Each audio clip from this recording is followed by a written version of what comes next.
काँग्रेसचे नेते हर्षवर्धन सपकाळ देखील पाहणीसाठी पोहोचलेले होते आणि त्यांनी एबीपी माझाच्या बातमीचा संदर्भ दिला आणि या संदर्भात सरकारकडे आग्रही मागणी केलेली आहे। पैठण तालुक्यामध्ये ते पोहोचलेले होते। यावेळी शेतकऱ्यांनी त्यांच्यासमोर कैफियत मांडताना एबीपी माझाच्या वृत्ताचा उल्लेख केला। माझाच्या ड्रोन शूटचा उल्लेख करत शेतकऱ्यांनी घडलेला सर्व प्रकार सपकाळ यांना सांगितलाय। अतिवृष्टीचं संकट टीव्हीवर दाखवलं, मग पंचनाम्यांचा फार्स कशाला, असा सवाल शेतकऱ्यांनी केलाय।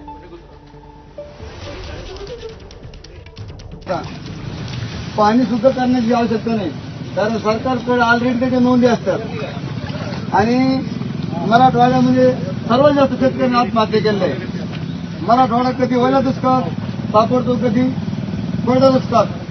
तर मराठवाड्याच्या लोकांची शोकांती काय की सरकारने काल मंत्रिमंडळातले एकनाथ शिंदे, अजित पवार यांनी पाहणी केली।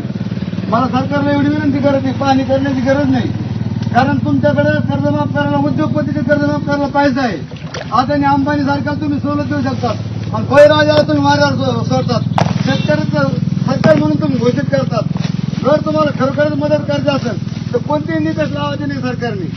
त्याच्यामध्ये सरसकट शेतकऱ्याला एकरी 50,000 रुपये देण्याची मागणी, कारण सरकारने तुटपुंजी मदत जाहीर केली। आता सरकारच्या वतीने जे प्रस्ताव दाखल करण्यात आलेले प्रशासनाच्या वतीने, महसूल विभागाच्या वतीने 18/9/2025 म्हणजे आज त्याला 7 दिवस झाले। त्याच्यामध्ये संभाजीनगर आणि जालना जिल्हा नाही। मला प्रशासनाला एवढी विनंती करायची की दोन्ही जिल्हा समावेश करायला पाहिजे, कारण सर्वात जास्त नुकसान संभाजीनगर जिल्ह्यात, विशेषतः पैठण तालुक्यामध्ये खूप मोठं नुकसान झालंय। एबीपी महासंघाचे ड्रोन कॅमेराद्वारे चित्र सुद्धा घेतले होते। प्रचंड नुकसान पैठण तालुक्यात झालेलं आहे। पण पैठण तालुक्याचे प्रतिनिधी असतील किंवा आपल्या जालन्याचे खासदार